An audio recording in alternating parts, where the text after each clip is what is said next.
Hello दोस्त, कैसे हैं आप? बहुत बहुत स्वागत है आपका हमारे यूट्यूब चैनल नॉलेज में। तो कैसे हैं आप? जैसा कि आप लोग जान रहे हैं कि मैं आप सभी के लिए डेली लुसेंट की जो ऑब्जेक्टिव बुक है उसका क्वेश्चन आप सभी के बीच में लेकर आते हैं। तो जैसा कि आप सभी लुसेंट के बारे में तो जानते होंगे, इसके बारे में क्या ही कहना। ऐसे समझ लीजिए कि जो एग्जामिनर है ये इसी बुक से क्वेश्चन बनाता ही है। तो आप आगे हमारे साथ वीडियो में देखेंगे कि कैसे कैसे क्वेश्चन एग्जाम में आए हुए हैं और किस एग्जाम में आए हुए हैं इस बुक से। ठीक है दोस्तों, तो आइए बिना देरी करते हुए सेशन को शुरुआत करेंगे और आपसे ये उम्मीद करते हुए चलेंगे कि आप हमारे साथ वीडियो में अंत तक जुड़े रहेंगे और वीडियो को लाइक करके चैनल को सब्सक्राइब करेंगे जो हमारे नए मेहमान होंगे, और जो पुराने होंगे वो केवल लाइक कमेंट करेंगे। ठीक है दोस्त, तो चलिए शुरू करते हैं एक शानदार सेशन को। आइए देखते हैं कि हमारा क्वेश्चन क्या है। तो जैसा कि आप लोग जानते हैं कि मैंने इसका फर्स्ट पार्ट कल आपको कराया था, जिसमें नंबर ऑफ क्वेश्चंस ज़्यादा थे तो एक वीडियो में नहीं पॉसिबल हो पाया, तो यहाँ पे दो वीडियो इसके बनाने पड़ रहे हैं। तो वही आज सेकेंड पार्ट इसका देख लेते हैं। तो 62 क्वेश्चन कल हमने कंप्लीट कर लिए थे। आज हमारा है 63 नंबर से। ठीक है, 63 नंबर। तो 63 नंबर हमारा क्वेश्चन है। आर्य शब्द इंगित करता है, जो आर्य शब्द है ये किसको इंगित करता है? तो आर्य का मतलब होता है कि श्रेष्ठ, जो श्रेष्ठ होता है उसको आर्य कहते हैं। ठीक है दोस्त, तो इसलिए यहाँ पे हमारा option number D right answer हो जाएगा। ठीक है दोस्त, ऑप्शन नंबर डी। चलिए आगे बात करेंगे अगले क्वेश्चन के बारे में। अगला क्वेश्चन है क्वेश्चन नंबर 64। ऋग्वेद में कुल कितने मंडल हैं? तो इसके बारे में मैं आपको पहले बता चुका हूँ कि ऋग्वेद में कितने मंडल हैं। तो ऋग्वेद में टोटल हमारे 10 मंडल हैं। ठीक है दोस्त, ऑप्शन नंबर डी इस क्वेश्चन का भी राइट आंसर होने वाला है। ठीक है दोस्त, चलिए आगे बात करेंगे यहाँ पे अगला क्वेश्चन। अगला क्वेश्चन हमारा है जो आर्य थे भारत में संभवतः आए थे, यानी कि आर्य वे कहाँ से आए थे? आर्य आपसे पूछ रहा है इस क्वेश्चन में, क्वेश्चन नंबर 65 में। तो जो आर्य थे ये मध्य एशिया से आए थे। ठीक है दोस्त, आपसे एग्जाम में पूछा जाएगा तो आपको बताना पड़ेगा कि आर्य जो आए थे वो मध्य एशिया से आए थे। ठीक है दोस्त, तो इसलिए option number B will be the right answer of the question number 65।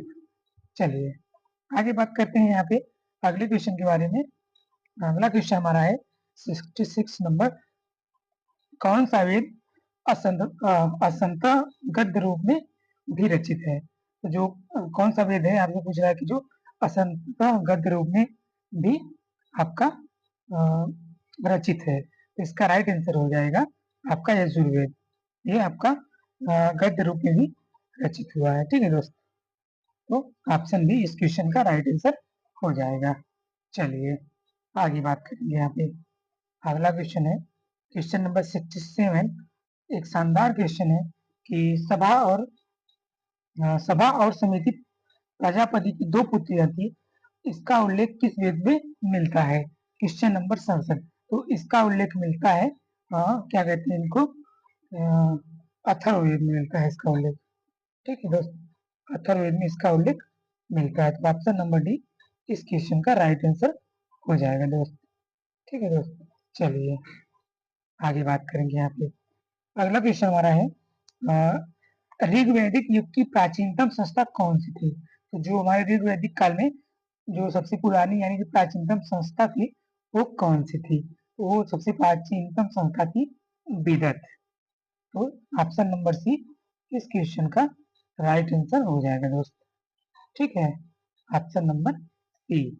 चलिए आगे बात करेंगे यहाँ पे क्वेश्चन नंबर 69 की। तो 69 नंबर है हमारा ब्राह्मण ग्रंथों में सर्वाधिक प्राचीन कौन है? तो जो ब्राह्मण का ग्रंथ है उसमें सबसे प्राचीन ग्रंथ कौन है आपसे पूछ रहा है। तो वो सबसे प्राचीन ग्रंथ कौन है? तो शतपथ ब्राह्मण जो ग्रंथ है ये सबसे प्राचीन ग्रंथ है। तो इसलिए ऑप्शन नंबर बी इस क्वेश्चन का राइट आंसर हो जाएगा दोस्त। चलिए आगे बात करेंगे। तो अगला हमारा क्वेश्चन है गोत्र व्यवस्था प्रचलन में कब आई थी? जो गोत्र व्यवस्था है, जो जातियों में गोत्र होते हैं, उसकी व्यवस्था जो की गई थी वो प्रचलन में कब आई थी? ये प्रचलन में आई थी उत्तर वैदिक काल में। तो ऑप्शन नंबर बी इस क्वेश्चन का राइट आंसर हमारा हो जाएगा। ठीक है दोस्त, चलिए तो उम्मीद करते हैं आप लोग हमारा वीडियो आपको पसंद आ रहा होगा और आप हमारे वीडियो को लाइक कर देंगे, ठीक है, और चैनल को सब्सक्राइब भी कर देंगे। चलिए आगे बात करते हैं क्वेश्चन नंबर, ये दोनों क्वेश्चन को हम यहाँ पे स्किप करेंगे क्योंकि ये जो हमारे एग्जाम के तहत इम्पोर्टेंट नहीं है, उसको पढ़ने से कोई मतलब नहीं है। तो आ जाते हैं सीधे क्वेश्चन नंबर 73 पर। तो क्वेश्चन नंबर 73 में पूछ रहा है हमसे, वैदिक युग में यव कहा जाता था। जो यव था वो किसको कहा जाता था वैदिक युग में? तो जो जव था इसको वैदिक युग में यव कहा जाता था। ठीक है दोस्त, तो ऑप्शन नंबर यहाँ पे बी हमारा राइट आंसर हो जाएगा। ठीक है दोस्त, चलिए आगे बात करेंगे यहाँ पे अगले क्वेश्चन के बारे में। तो व्रीहि शब्द किसके लिए प्रयुक्त हुआ है? तो जो व्रीहि शब्द है ये किसके लिए प्रयुक्त हुआ है? तो जो व्रीहि शब्द है ये चावल के लिए प्रयुक्त हुआ है। तो आपके एग्जाम में अगर पूछा जाएगा तो आपको बताना होगा। ठीक है दोस्त, व्रीहि शब्द चावल में प्रयुक्त किया गया है। चलिए चावल के लिए प्रयुक्त किया गया है। ठीक है दोस्त, अगला क्वेश्चन है 75 नंबर। अथर्व का अर्थ है, तो अथर्व का क्या अर्थ है? क्वेश्चन नंबर 75, इसका राइट आंसर हो जाएगा आपका पवित्र जादू। ठीक है, तो अथर्व का अर्थ है पवित्र जादू। तो ऑप्शन नंबर ए इस क्वेश्चन का राइट आंसर हो जाएगा। चलिए आगे बात करेंगे क्वेश्चन नंबर 76 के बारे में। तो 76 नंबर हमारा है, आपको जो सूची दिया है उसको मिलाना है। ठीक है, तो कौन सा किससे संबंधित है? तो आइए हम जानते हैं यहाँ पे इसके बारे में। तो जो शिक्षा है इसका संबंध है ध्वनि शास्त्र से। तो ध्वनि शास्त्र शिक्षा का संबंध है। और जो कल्प सूत्र है इसका संबंध है कर्मकांड से। ठीक है दोस्त, और जो निरुक्त है इसका संबंध है शब्द व्युत्पत्ति भाषा और भाषा या भाषा शास्त्र। तो यहाँ ये रहेगा, इस रेस में जाएगा इसका। और जो छंद है ये संबंधित है छंद शास्त्र से। ठीक है दोस्त, चलिए तो इसलिए मिला लेते हैं पहला दूसरा तीसरा चौथा। तो यहाँ पे हमारा ऑप्शन नंबर ये इस क्वेश्चन का राइट आंसर होगा। ठीक है दोस्त, चलिए आइए आपको आगे लेके चलते हैं। यहाँ से अगला हमारा क्वेश्चन है क्वेश्चन नंबर 79। एक शानदार क्वेश्चन आपसे पूछा गया है कि आदि काव्य की संज्ञा किसे दी जाती है? जो हमारी आदि काव्य है इसकी संज्ञा किसे दी जाती है? तो मैं बता दूं आपको, इसकी संज्ञा दी जाती है मत्स्य पुराण को। ठीक है दोस्त, रामायण को दी जाती है। चलिए सॉरी दोस्त, इसको रामायण को दी जाती है। तो ऑप्शन नंबर ए इस क्वेश्चन का राइट आंसर होगा। चलिए आगे बात करेंगे यहाँ पर क्वेश्चन नंबर 80 की। तो क्वेश्चन नंबर 80 है प्राचीनतम पुराण है। तो सबसे प्राचीनतम जो पुराण है ये कौन सा पुराण है? तो सबसे प्राचीनतम पुराण है मत्स्य पुराण। ठीक है दोस्त, तो इसलिए हमारा ऑप्शन नंबर ए इस क्वेश्चन का भी राइट आंसर होने वाला है यहाँ पे। चलिए बात करते हैं यहाँ पे अगले क्वेश्चन के बारे में। तो अगला हमारा क्वेश्चन है ऋग्वेद में सबसे पवित्र नदी किसे माना जाता है? तो ऋग्वेद में जो सबसे पवित्र नदी है वो किसे माना जाता है आपसे पूछ रहा है। तो जो ऋग्वेद में सबसे पवित्र नदी थी ये सरस्वती नदी को माना जाता था। ठीक है दोस्तों, इसलिए हमारा ऑप्शन नंबर भी इस क्वेश्चन का राइट आंसर होगा। चलिए आइए आगे बात करेंगे यहाँ पे क्वेश्चन नंबर 82 के बारे में। तो वैदिक समाज की आधारभूत इकाई थी, जो वैदिक समाज था उसकी आधारभूत इकाई क्या थी आपसे पूछा जा रहा है इस क्वेश्चन में। तो इस क्वेश्चन का राइट आंसर हो जाएगा कुल, यानी कि कुटुंब या परिवार। कुटुंब का मतलब होता है परिवार। ठीक है दोस्तों, तो इसलिए यहाँ पे ऑप्शन नंबर ए इस क्वेश्चन का राइट आंसर होगा। ठीक है दोस्त, चलिए आइए आगे बात करेंगे यहाँ पे। अगला हमारा क्वेश्चन है ऋग्वैदिक काल के उस सबसे प्रधान देवता की पहचान करें जिसकी स्तुति 250 सूक्तों की रचना की गई है। तो क्वेश्चन नंबर 83 में आपसे पूछ रहा है, तो जिसका राइट आंसर हो जाएगा आपका इंद्र देवता। तो इनकी पहचान आपकी 250 सूक्तों की रचना में की गई है। ठीक है, इसलिए ऑप्शन नंबर ए हमारा राइट आंसर होगा यहाँ पे। चलिए आइए आगे ले चलते हैं आपको। अगला हमारा क्वेश्चन है किस वेद में सभा को नारिष्ट अर्थात सामूहिक वाद विवाद या अनुल्लंघन कहा गया है? इसमें क्या लिखा है दिख नहीं रहा है दोस्त, तो अनुल्लंघन शायद लिखा गया है। तो इसका राइट आंसर हो जाएगा क्वेश्चन नंबर 84 का डी, अथर्ववेद में लिखा गया है। ठीक है दोस्त, अथर्ववेद में ऑप्शन नंबर डी इस क्वेश्चन का राइट आंसर हो जाएगा।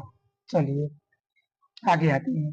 अगला क्वेश्चन है किस रचना में नारी को सुरा और पांसा के साथ 3 प्रमुख बुराइयां में शामिल किया गया है? तो बताएंगे आप सभी इस क्वेश्चन का क्या राइट आंसर होगा। तो जहाँ पे नारी को सूरा और पांसा के साथ 3 बुराइयों में शामिल किया गया है, क्वेश्चन नंबर 85 इसका राइट आंसर हो जाएगा हमारा जो मैत्रायणी संहिता है, इसमें महिलाओं को आपका 3 बुराइयों में शामिल किया गया है। ठीक है, मैत्रायणी संहिता ऑप्शन नंबर ए इस क्वेश्चन का राइट आंसर होने वाला है दोस्त। चलिए आइए आगे बात करेंगे। अगला हमारा क्वेश्चन है उत्तर वैदिक काल में किस देवता को सर्वोच्च स्थान प्राप्त हुआ है? यानी कि जो उत्तर वैदिक काल है उसमें सबसे ज्यादा किस देवता की पूजा की जाती है या किस देवता को ज्यादा माना जाता था? ठीक है दोस्त, तो इसका राइट आंसर हो जाएगा प्रजापति देवता को, ऑप्शन नंबर ए इस क्वेश्चन का राइट आंसर होगा। चलिए आइए आगे बात करेंगे। ये क्वेश्चन स्किप करते हुए आगे बढ़ेंगे हम लोग। अगला हमारा क्वेश्चन है, एक सेकंड थोड़ा देख लेते हैं इम्पोर्टेंट है कि नहीं। तो उतना इम्पोर्टेंट नहीं है, किसी एग्जाम में भी अच्छा गया। चलिए आइए, तो अगला क्वेश्चन है क्वेश्चन नंबर 92 तीन ऋण में शामिल नहीं है। जो 3 ऋण है इसमें शामिल नहीं है, तो आपसे पूछ रहा है इसमें क्या नहीं शामिल है? तो इसमें जो हमारा है मात्र ऋण है, ये 3 ऋण में शामिल नहीं हुआ है, तो इसलिए ऑप्शन नंबर डी इस क्वेश्चन का राइट आंसर होगा यहाँ पे। ठीक है दोस्त, चलिए आइए बात करते हैं यहाँ पे अगले क्वेश्चन के बारे में। तो अगला हमारा क्वेश्चन है जो ऋग वैदिक काल से संबंधित है मृदभांड संस्कृति, तो ये कौन सा है? आइए जानते हैं इस क्वेश्चन के बारे में। तो ये है गेरुओडी मृदभांड संस्कृति, तो ऑप्शन नंबर ए इस क्वेश्चन का राइट आंसर होगा। ठीक है दोस्त, चलिए आइए बात करते हैं यहाँ पे क्वेश्चन नंबर 94 के बारे में। तो 94 है हमारा उत्तर वैदिक काल से संबंधित मृदभांड संस्कृत है। तो ये तो शायद वही क्वेश्चन हो गया है, नहीं दोस्त सेम क्वेश्चन नहीं है। तो क्वेश्चन नंबर 94 इसका राइट आंसर हो जाएगा चित्रित धूसर मृदभांड संस्कृति, ऑप्शन नंबर बी इस क्वेश्चन का राइट आंसर होगा। चलिए आइए आते हैं आपको अगले की। अगला हमारा क्वेश्चन है जो हरियाणा प्रांत में चित्रित धूसर मृदभांड स्थल किस स्थान पर हाल में किए गए उत्खननों में प्रकाश में आया है? क्वेश्चन नंबर 95, तो ये कहाँ में प्रकाश में आया है? जो हरियाणा में ये उत्खनन किया गया है। तो इस क्वेश्चन का राइट आंसर की बात करें तो इस क्वेश्चन का राइट आंसर हो जाएगा भगवानपुर में। ठीक है दोस्तों, तो इसलिए हमारा ऑप्शन नंबर बी इस क्वेश्चन का राइट आंसर हो जाएगा यहाँ पे।